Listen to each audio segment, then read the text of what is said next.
Novel شہنشاہ جنات اسکلم بنت ہوا ایپیسوڈ نمبر 24۔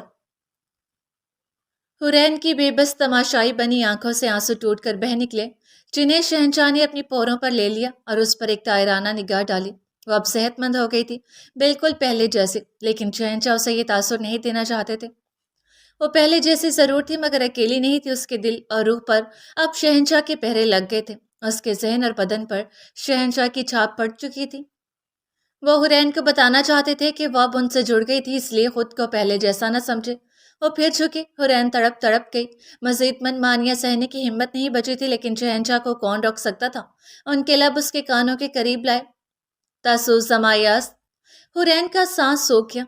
خبر تحیر عشق سن، نہ جنون رہا نہ پری رہی، نہ تو رہا نہ تو میں رہا، جو رہی سو بے خبری رہی۔ وہ بہت چکاس آنکھیں کن پٹیوں سے لگا گی، وہ سب سن اور محسوس کر رہی تھی، چہرے پر تاثرات بھی ابھر ابھر کر ڈوب رہے تھے، لیکن صرف بدن ہلا نہیں پا رہی تھی۔ شہنشاہ سیدھے ہوئے چند پل اس پر نظریں جمائے کھڑے رہے۔ اف، ان کی نظروں کا ارتکاز جیسے روح کو جلا رہا تھا۔ حرین نہ چاہتے ہوئے بھی سہ گئی اور پھر وہ یکلہت غائب ہو گئی۔ وہ ایک جھٹکے سے کرنٹ کھا کر اٹھی اور گہرے گہرے سانس لینے لگی، بدن کوئلے کی مانند دہک رہا تھا، گرم سا احساس سانسوں پر قابض تھا۔ پھر وہ آنسو پیتی اپنے مومی گال رگڑنے لگی جہاں شہنشاہ نے اپنا لمس چھوڑا تھا۔ ایک دم اسے کچھ یاد آیا تو وہ بجلی کی سی تیزی سے آئینے کے سامنے سادہ ہو کر اپنا چہرہ دیکھنے لگی۔ وہ تو بالکل پہلے جیسا تھا، نہ کوئی جلنے کا زخم، نہ داغ، نہ نشان۔ وہ روتے روتے ہنسی، آنسو پہنچے اور پیچھے کو ہو کر بیڈ پر ڈھہ گئی۔ خوشی کا احساس انگ انگ میں سما گیا تھا۔ وہ چھت پر نظریں جمائے ہنس دی، وہ بالکل ٹھیک تھی، یقین نہیں ہوتا تھا۔ تاسوس زمایاست، اس کے کانوں میں آواز گونجی تو تاثرات پتھریلے ہو گئے۔ وہ ایک دم سنجیدہ ہوئی اور نفرت و حقارت سے ادھر ادھر دیکھا۔ وہاں کوئی نہیں تھا مگر پھر بھی کوئی تھا، ایک ایسا سایہ جسے نظروں سے اوجھل رہنے کی عادت تھی، جس سے بینائی کی روشنی سے الجھن تھی، جو نگاہوں سے دور اندھیرے میں رہنا پسند کرتا تھا۔ وہ اٹھی اور باتھ روم میں گھس گئی، بہت دیر تک نل کھولے نیچے کھڑی رہی۔ پانی اس کے سر سے ہوتا پیروں میں گرنے لگا، تاہم احمرین گال ابھی تک دہک رہے تھے۔ کسی انسان کا لمس تھوڑی ہی تھا جو پانی لگتے ہی مٹ جاتا، یہ تو شہنشاہ جنات کے پرتپش ہونٹوں کا احساس تھا، جو شاید اب ساری زندگی ساتھ رہنے والا تھا۔ مگر اس بات سے انجان گھنگریالے بالوں والی لڑکی اپنے گال سہلاتی رہی تھی۔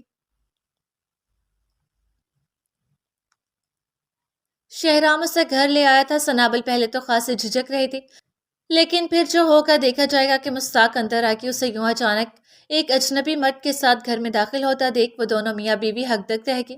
صالحہ بیگم اپنی جگہ سے اٹھ کھڑی ہوئی۔ السلام علیکم، ہمیں شاہ جی نے بھیجا ہے آپ کی بیٹی کو گھر چھوڑنے کے لیے۔ سلامتی کے ساتھ اس تمہید نے انہیں پرسکون کر دیا۔ جمال صاحب نے اس کے سلام کا جواب دیا اور اس سے بیٹھنے کے لیے کہا۔ اندھا کیا مانگے دو آنکھیں، وہ بھی صوفے پر پھیل کر بیٹھ گیا، سیاہ اوور کوٹ نما لباس پہنے، ایک بازو صوفے کی پشت پر پھیلائے، وہ ٹانگ پر ٹانگ جمائے خاصا مروب لگتا تھا۔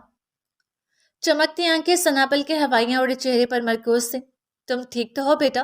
صالحہ بیگم سنابل کے قریب آ کر اس کے گال تھپ تھپاتے ہوئے بولی۔ وہ محض انکارہ ہی بھر سکی۔ شہرام کے تیور خطرناک تھے، اصولن اسے چلے جانا چاہیے تھا، مگر اس کے انداز سے ایسا لگتا تھا جیسے قیامت تک یہیں بیٹھا رہے گا۔ تمہارا نام کیا ہے؟ جمال صاحب کے سوال پر وہ چونکا۔ سید شہرام ولی شاہ۔ اس کا یہ نام سنابل نے بھی پہلی بار سنا تھا۔ وہ حق تک کھڑی تھی۔ ماشاءاللہ، شاہ جی سے کیا رشتہ ہے تمہارا؟ وہ مروب ہوئے بنا نہ رہ سکے۔ میرے محسن ہیں وہ۔ اچھڑتی نگاہ سنابل پر ڈال کر وہ مسکرایا۔ صالحہ بیگم نے بھی دلچسپی ظاہر کی اور ان کے ساتھ جا بیٹھی۔ سنابل بھی وہیں ٹھیک گئی، اندر ہی اندر دل زوروں سے دھڑک رہا تھا۔ کرتے کیا ہو؟ اب کی سوال صالحہ بیگم کی طرف سے تھا۔ نہ جانے اس کی مقناطیسی شخصیت میں کیسا سحر تھا کہ وہ دونوں پیچھے جا رہے تھے۔ اکثر جنات انسانوں کو ہپنوٹائز کرنے کی صلاحیت رکھتے ہیں، اپنی خوش کن شکل و صورت سے یا مسحور کن لباس سے۔ آپ کی بیٹی کے مطابق ہم سارا دن کوہ کاف، پرستان اور زمین کی سیر کرتے ہیں۔ وہ سنجیدہ تھا، مذاق اڑاتا انداز بالکل نہیں تھا۔ سنابل کی آنکھیں باہر کو ابلی، جھٹ سے والدین کو دیکھا جو ناسمجھی سے اسے دیکھ رہے تھے۔ وہ گھبرا گئی، تنبیہاً شہرام کو گھورا۔ تم کچھ لوگے بیٹا؟ جمال صاحب کو خاطر مدارت کا خیال گزرا۔ آپ کی بیٹی؟ وہ بھی بنا جہیز کے؟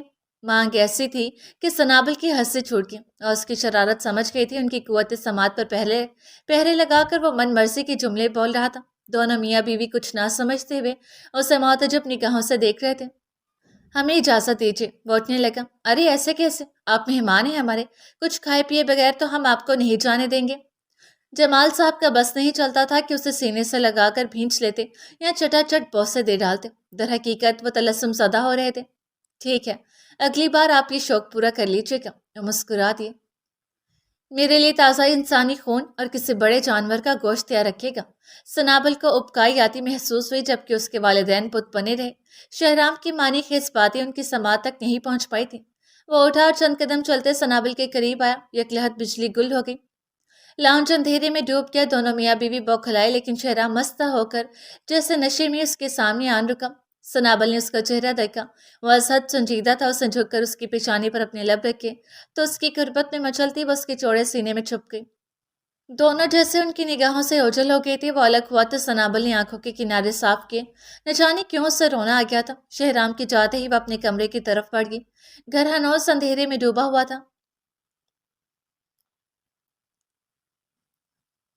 نیلم پری نے کوہ کاف جانے کی رٹ لگا رکھی تھی۔ پہلے پہل سنہری نے منع کیا، لیکن پھر اس کی مسلسل ضد کے سامنے کمزور پڑ کر اس نے خود کو کوہ کاف جا کر شہنشاہ سے ملنے کی ٹھان لی۔ وہ ملکہ تھی، اگر کوئی اونچ نیچ ہوتی تو سنبھال لیتی، لیکن نیلم اس کی استطاعت نہیں رکھتی تھی، اس لیے اسے سمجھا بجھا کر وہ خود پریشان آ گئی۔ اس وقت وہ کوہ کاف کے ایک دیو ہیکل گار میں شہنشاہ جنات کے سامنے کھڑی تھی، جو اپنے سیاہ چمکیلے تخت پر کروفر سے بیٹھے تھے۔ ارد گرد مشعلیں جل رہی تھی، جن کے سبب کچھ روشنی ہوئی تھی۔ وہاں صرف اندھیرا اور گرمی تھی۔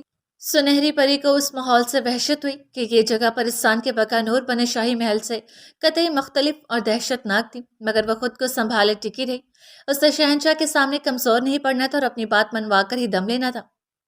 ہم چاہیں تو ابھی اور اسی وقت آپ کو قید کر سکتے ہیں ملکہ۔ شہنشاہ جنات غصے میں تھے۔ جب انہوں نے بڑے احسن انداز سے پرستان چھوڑ دیا تھا تو وہ یہاں کیوں آئی تھی؟ یہ بات ان کے اصولوں کے خلاف تھی۔ کوئی پری یہاں نہیں آ سکتی تھی سوائے ملکہ کے، کیونکہ مومی پریوں کو اس گرم ترین علاقے میں جلس جانے کا خطرہ تھا۔ لیکن ہم نے تو آپ کو قید نہیں کیا شہنشاہ، انداز جتانے والا تھا۔ تو بھی تو اتنا عرصہ پرستان پر قابض رہے تھے، اور ملکہ ہونے کے باوجود اس نے شہنشاہ کو نقصان پہنچائے بنا آرام سے کوہ کاف آنے دیا تھا۔ پھر وہ یہ بات کیسے کہہ سکتے تھے؟ آپ کر سکتی ہیں تو ضرور کریں۔ کھلم کھلا چیلنج کیا تو وہ دھک سے رہ گئی۔ جانتی تھی کہ یہ اس کے بس کی بات نہیں تھی۔ وہ ہمیشہ ہی دوسروں کو ان کے اوقات دکھانا نہیں بھولتے تھے۔ اپنی شہنشاہی کا ثبوت وہ ہر جگہ چھوڑتے تھے۔ وہ آج بھی پہلے جیسے تھے، شفاق اور جابر۔ زارون کہاں ہے ملکہ؟ سنہری کو اچنبھا ہوا۔ زارون کی طرف تو اس کا دھیان کیا ہی نہیں تھا۔ پرستان سے تو وہ کب کا روانہ ہو چکا تھا، اور اگر کوہ کاف میں بھی نہیں تھا تو کہاں جا سکتا تھا؟ ہمیں نہیں معلوم، اس نے صاف گوئی سے کہا۔ ہم آپ سے تخت و تاج چھیننا نہیں چاہتے، مگر آپ مسلسل گستاحی پر گستاحی کریے، ہمارے معصوم جنسات کا استعمال کریے، اس کے جذبات سے کھلواڑ کریے۔ ان کی تنبیہ پر اسے پتنگے لگے۔ وہ جانتی تھی کہ زارون اس سے محبت کرتے ہیں، مگر اس بات کی بھنک شہنشاہ کو بھی تھی، یہ اب پتہ چلا تھا۔ آپ بھی تو یہی کرتے ہیں شہنشاہ، ایک عرصے تک آپ بھی تو یہی کرتے رہے، کبھی اپنا گریبان کیوں نہیں پکڑتے؟ وہ انگارے چھپاتی بولی۔ اسے شہنشاہ سے بے پناہ محبت تھی، مگر انہوں نے کیا کیا تھا؟ آج کے بعد آپ ہمیں نہیں پکاریں گے، آپ کی سسکیاں مزید نہیں سن سکتے۔ ہم کسی کو یہ حق نہیں دیتے کہ وہ شہنشاہ کو اس طرح یاد کرے۔ وہ بے حد سنجیدہ تھے اور بہت کھل کر بات کرے تھے۔ سنہری ساکت رہے گی۔ انہیں اگر کوئی یاد کرتا یا ان کا نام لیتا تو انہیں خبر ہو جاتی تھی، اور سنہری کا دل ہمہ وقت ان کی یاد میں ہمکتا تھا، اور اب وہ اس چیز سے عاجز آ چکے تھے۔ اگر آپ نے دوبارہ ایسا کیا تو ہم آپ کو اپنے محل کا قیدی بنا دیں گے، ایسے سزا دیں گے کہ 7 نسلیں کانپ اٹھیں گی۔ جاہو جلال لوٹ آیا تو ملکہ نے تھوک نگل کر حلق ترک کیا۔ اب آپ ہمارے دل پر پہرا لگائیں گے؟ وہ دھواں دھواں ہوتی بولی۔ ہم آپ کی سوچ پر بھی پہرا لگا سکتے ہیں۔ آپ کا ہم سفر زارون ہے، اس کے ساتھ خوش رہیں اور اسے خوش رکھیں۔ وہ ایک ایک لفظ چبا چبا کر بولے۔ شہنشاہ جنات کی طاقت کا اندازہ اب ہوا تھا۔ مجھے آپ کے قبیلے کے کسی جن کا ساتھ منظور نہیں، ان کے ہر حکم سے انحراف کرنا تو اس کی سرشت میں شامل تھا۔ وہ ملکہ ہی کیا جو شہنشاہ کی بات مان لے؟ تو پھر چھوڑ دیں سارون کو، کسی اور سے کر لیں نکاح، ہم نے آپ کو نہیں روکا۔ وہ دو ٹوک اور اٹل لہجے میں بولے۔ پر اس دل کا کیا کریں شہنشاہ؟ وہ گڑ گڑائی۔ ملکہ کا سارا تنتنا جھاگ کی مانند بیٹھ گیا۔ وہ ہار گئی، مجبور ہوگی ملکہ ہو کر بھی دل کے ہاتھوں مجبور ہو کر شہنشاہ کے دربار کی گداگری پر اتر آئی۔ شہنشاہ جنات نے اپنی شرر پار نگاہیں ملکہ پر جمائیں، جو بے تحاشا حسین پری تھی۔ بلا شبہ وہ حسن کی دیوی تھی، مگر ان کا دل کبھی اس مومی ابصرہ کے لیے نہیں دھڑک سکا تھا۔ یہاں صرف حورین کی حکومت تھی۔ نکال کر پھینک گئے اسے کسی کھائی میں۔ اگر آپ سے نہیں ہوتا تو ہمیں بتائیں، ہم کر لیتے ہیں یہ کام۔ وہ دھاڑے تو سنہری کی آنکھوں میں نمکین پانی نے ڈیرے ڈال دیا۔ آپ کو رحم نہیں آتا شہنشاہ؟ وہ گویا ہار کر ٹوٹ گئی، اس کے سامنے بچھ گئی اور شہنشاہ کو فوراً رحم آیا۔ ہم مجبور ہیں ملکہ، ہم اس خاک سادی سے عشق کرتے ہیں، اس کی منموہنی صورت کے سحر میں گرفتار ہو گئے ہیں۔ ان کا لہجہ دھیما ہوا، تمام گیس و غضب ہوا ہو گیا۔ محبت تو بہرحال انہیں بھی ہوئی تھی، ان کے عشق کے انداز الگ تھے، آداب الگ تھے، مگر جذبات تو وہی تھے جو ایک عاشق کے ہوتے ہیں۔ تو کیا یہ چہرہ بے مول ہے؟ یہ چہرہ اس قابل ہے کہ کوئی اسے بھلا دے، نظر انداز کر دے؟ وہ تڑپی اور سلگ کر بولی، آنکھوں سے گرم سیال جاری تھا۔ ایسے ہی محبت سارون آپ سے کرتا ہے، آپ اس کا دل آباد کریں، مگر ہم سے کوئی امید نہ رکھیں۔ آپ کے کیا ہوں گے؟ ہم تو اب اپنے بھی نہیں رہے، شہنشاہ جنات نے ٹھوس لہجے میں قطعی طور پر کہا۔ تو ملکہ کے وجود کے پرخچے اڑ گئے، مگر وہ اس پر نگاہ غلط ڈالے بنا ہی اپنی نشست چھوڑ کر اٹھ گئے تھے۔ کیا خاک آتش عشق نے دل بے نوائے سراج کو، نہ خطر رہا نہ حذر رہا، مگر ایک بے خطری رہی۔ ہم تو اب اپنے بھی نہیں رہے، الفاظ تھے کہ چابک جو ملکہ کی روح پر پڑے تھے۔ خبر تحیر عشق سننا، جنون رہا نہ پری رہی، نہ تو رہا نہ تو میں رہا، جو رہی سو بے خبری رہی۔ وہ وہیں بت بنی کھڑی رہی اور چند لمحہ بعد وہاں مخدوم کی آمد ہوئی۔ سلام ملکہ۔ وہ جھکا تو سنہری نے سر ہلا دیا، آنسو پونچھے، آئیے، آپ کے لیے شاہی دسترخوان لگوایا ہے۔ وہ سر جھکائے طلاق کر رہا تھا۔ نہیں، اس کی ضرورت نہیں، ہمیں نکلنا ہوگا۔ اس نے اپنے میکسی نما لمبے گاؤن کو چٹکیوں میں پکڑا اور جانے کو پر تولنے لگی۔ شہنشاہ سرکار کا حکم ہے کہ آپ کی خاطر میں کوئی کمی نہ رکھی جائے۔